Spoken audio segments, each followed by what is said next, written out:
खैर शुरू में लिटमस टेस्ट की बात कही थी। मुझे लगता है कि अब जो भारतीय जनता पार्टी और संघ का पूरा तंत्र है, वो लिटमस पेपर टेस्ट बहुत बार कर चुका है समाज का। अब वो सोडियम रिंग टेस्ट की स्टेज पर है, जो उससे आगे की स्टेज होती है, जो थोड़ा बहुत रसायन विज्ञान हम लोगों ने स्कूल में पढ़ा है। अब उस स्टेज पर भारतीय जनता पार्टी, सत्ता में बैठे लोग और संघ सिर्फ ये जांचना चाह रहे हैं कि अब हम इतिहास को पूरा पलट दें। कल अगर सावरकर को भारत रत्न दे दें तो क्या प्रतिक्रिया होगी? गांधी को राष्ट्रपिता कहने से इनकार करने का कोई अधिसूचना जारी कर दे केंद्र सरकार, तब क्या प्रतिक्रिया होगी? तो अब उस स्टेज पर पहुंच चुके हैं। एक चीज अमिताभ जी ने कही, मैं उसी को थोड़ा और विस्तार देना चाहता हूं। दरअसल ये पूरी जो लड़ाई है संघ और बीजेपी की, वो इसीलिए है कि वो नायक विहीन संगठन है। 1925 में बना हुआ राष्ट्रीय स्वयंसेवक संघ 1947 तक एक ढेला नहीं फेंकता अंग्रेजों के खिलाफ, पूरी लड़ाई में अंग्रेजों के साथ खड़ा है।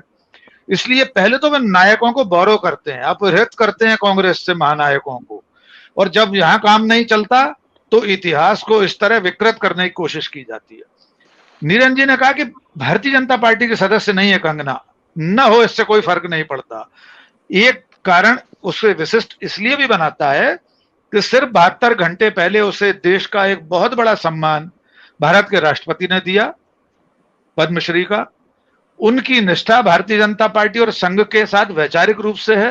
दो, तीसरी बात यह कि अकेली कंगना नहीं है। भारतीय जनता पार्टी के युवा मोर्चा की प्रवक्ता ऋतु पाठक झांसी में कहती है कि 99 साल की लीज पर है भारत, हमारी आजादी। तो ये शाखाओं में सिखाया जाने वाला इतिहास, और इसको जो सांगठनिक रूप देती है संघ और भाजपा, अकादमिक रूप देती है, उसके लिए इतिहास पुनर्लेखन समिति है उनकी एक।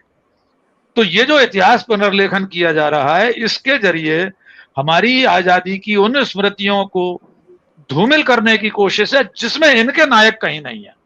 ये लगातार कहेंगे गांधी विभाजन के लिए जिम्मेदार हैं। आप पलट के पूछिए कि आजादी की लड़ाई और विभाजन को रोकने में संघ ने क्या किया था, गोलवलकर ने क्या किया, हेडगेवार ने क्या किया था। 1942 के आंदोलन को रोकने के लिए, उसका दमन करने के लिए बंगाल के उप मुख्यमंत्री श्यामा प्रसाद मुखर्जी गवर्नर जनरल बंगाल को चिट्ठी लिखकर उपाय बताते हैं कि कैसे इस आंदोलन को दमित और दलित किया जा सकता है, इसे रोका जा सकता है। जिस सावरकर को आज ये महानायक बताना चाहते हैं, अगर देखा जाए तो कंगना राणावत का ये बयान सावरकर के उस तथाकथित वीरता को भी तो नकारने की कोशिश है। न माने वो किसी गांधी नेहरू को, तो कम से कम सावरकर को ही भी आजादी का महावीर बताते हैं, वीर सावरकर कहते हैं। तो कंगना रनावत जब उस आजादी को भीख बताती हैं, तो भीख में मांगी गई माफियों के बाद पेंशन लेने वाले सावरकर का योगदान भी तो खत्म हो जाता है। ये पूरा जो इनका जो अभियान है, ये पूरा का पूरा अभियान अपनी कलुषित भूमिका को छुपाने की कोशिश में जो वास्तविक नायक हैं उनके ऊपर कीचड़ उछालने की एक कोशिश है।